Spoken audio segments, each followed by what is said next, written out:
Hey there, Coastin With Quayz fans. Official Coastin With Quayz merch is available now through Redbubble. Click the link in the description to get your merch today. Every purchase helps to support the channel, which means more coaster content. And now, on with the video. Do you like roller coasters and wish you knew more about them? Well, you are in luck. Welcome to Coastin With Quayz's series all about roller coasters, how they work, who makes them, and more. I am Mark, aka Quayz, and I will be your teacher today. This is Coaster Class. On this episode of Coaster Class, I will be answering the question, who is B&M? If you've ridden a handful of roller coasters, chances are you've been on a B&M coaster, whether you know it or not. B&M, or Bulliger and Mabillard, is one of the most well-known manufacturers of roller coasters in the world. Their portfolio includes over 120 coasters from around the world, and their rides are known for being of super high quality and incredibly smooth. Let's get to know B&M a little bit better by laying out some quick facts about the esteemed manufacturer. B&M, or Bulliger and Mabillard, is named after the company's two founders, Walter Bulliger and Claude Mabillard. The manufacturer is based out of Monte, Switzerland, founded in 1988, and its first coaster was Iron Wolf, which was a stand-up coaster at Six Flags Great America. When you see a B&M coaster, you know it.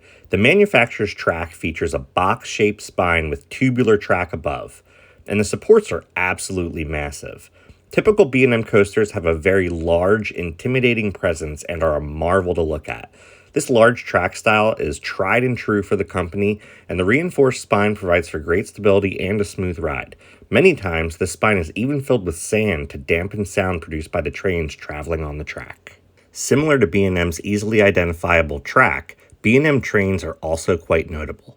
Rather than featuring many rows of coaster train with 2 seats per row, typical B&M trains feature 4 seats across. Coasters with inversions feature either the old-fashioned, bulky over-the-shoulder restraints or B&M's more modern vest restraints. If you think 4 seats across is a lot, then take a look at B&M's dive coaster trains, which typically range from 7 to 10 riders across. In the early 90s, Bulliger and Mabillard became popular after designing and producing their inverted coaster model, where the train hangs below the track. Their first inverted coaster was Batman, once again located at Six Flags Great America, but clones of this ride began popping up at other Six Flags parks, including Great Adventure. In the years that followed, many other parks around the world began to install them.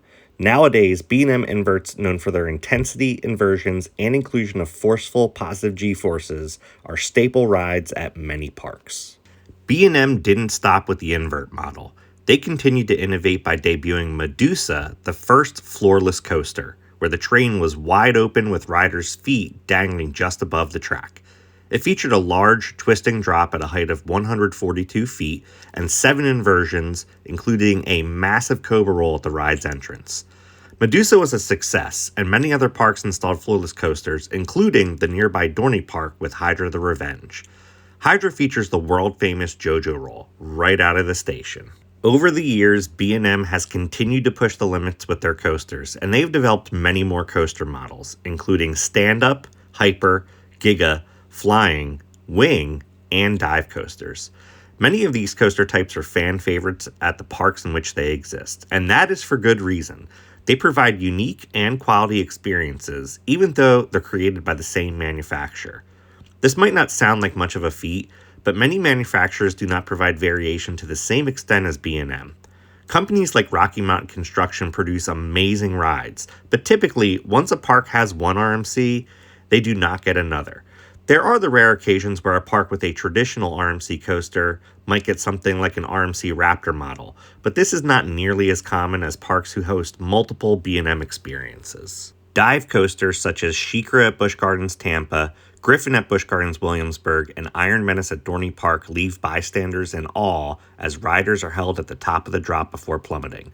Hypercoasters standing at least 200 feet provide amazing floater airtime, and Giga coasters allow for riders to experience massive drops, high speeds, and huge layouts. Although many B&M coasters have stood the test of time and are fan favorites today, others have fallen out of favor with fans over the years. A prime example of this is B&M's stand-up coaster model. The idea of a stand-up coaster was a novelty at its inception in the 1980s and 90s, but nowadays they tend to be rough, uncomfortable, rides with poor attendance, and little to no lines. Some parks have opted to replace the stand-up trains with B&M's floorless trains in an attempt to save or revitalize the rides, but not with great success. Recently, B&M built their new and improved stand-up coaster with Pipeline, the surf coaster, at SeaWorld in Orlando. This new model provides for a much more comfortable experience, with the seat providing vertical movement for better flow with ride forces. In recent years, B&M has continued to innovate with models like the surf coaster, as well as the wing coaster. Rides like Wild Eagle at Dollywood, Gatekeeper at Cedar Point, and Rapterra at Kings Dominion show that B&M still have a lot of innovation up their sleeves. While Giga coasters such as Fury 325 show that B&M have perfected specific models by providing flawless, unparalleled experiences. They've managed to not only stay relevant in an ever-changing coaster world, but have also established themselves as an industry leader over the years and going forward. And just like that, we are at the end of this coaster class session. If you liked what you saw, please like, comment, and subscribe. If there is some aspect of roller coasters that you would like to know more about, let me know in the comments, and maybe I'll talk about that in the future videos. With that, class is dismissed, so until next time, keep on coasting.